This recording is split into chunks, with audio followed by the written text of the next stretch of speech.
นี้เราจะมาดูทะเลชัยนาทกันจังหวัดชัยนาท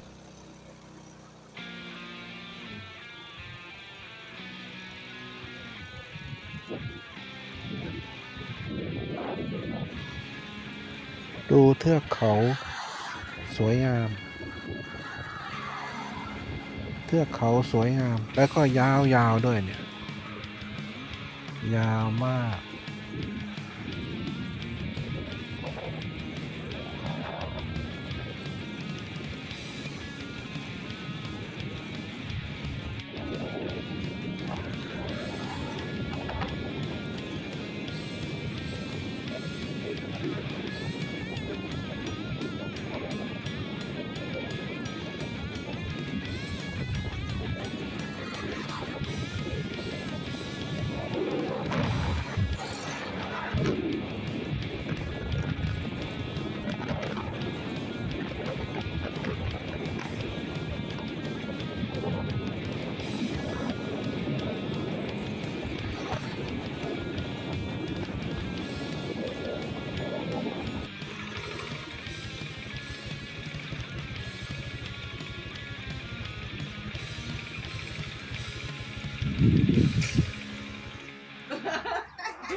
ทำอะไรกันครับ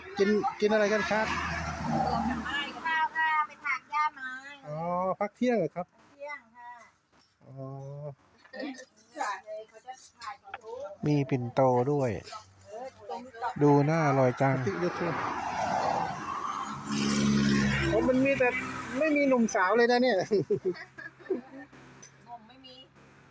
มีแต่สาวมีแต่สาวมีเชื้อสาวไม่ไหม้ครับผมไม่ไหม้แล้วกำลังจะไหม้ก็มีแล้วกำลังจะไหม้หัวจะนอนแรกก็มีจ้า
เป็นสถานที่ท่องเที่ยวแห่งใหม่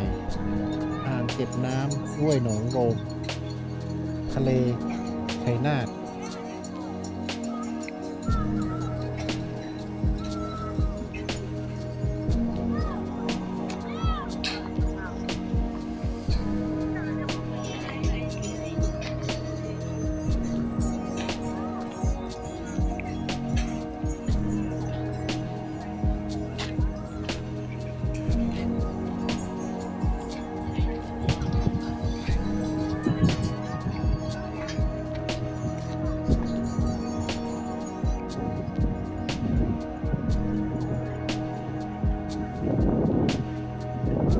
ทะเลชัยนาท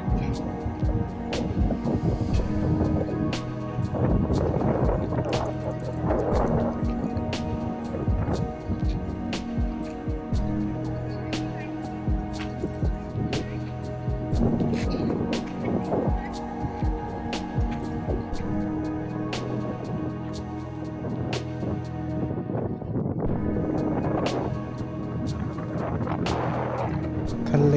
ชัยนาท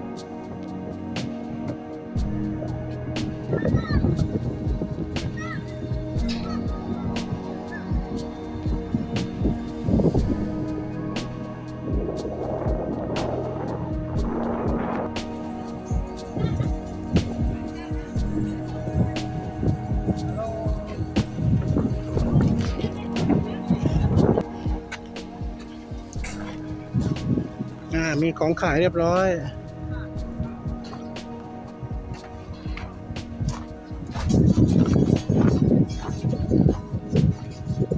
มานี่ก็ไม่อดแล้วสินี่มีของกินเยอะทั้งลูกชิ้นมาม่ามี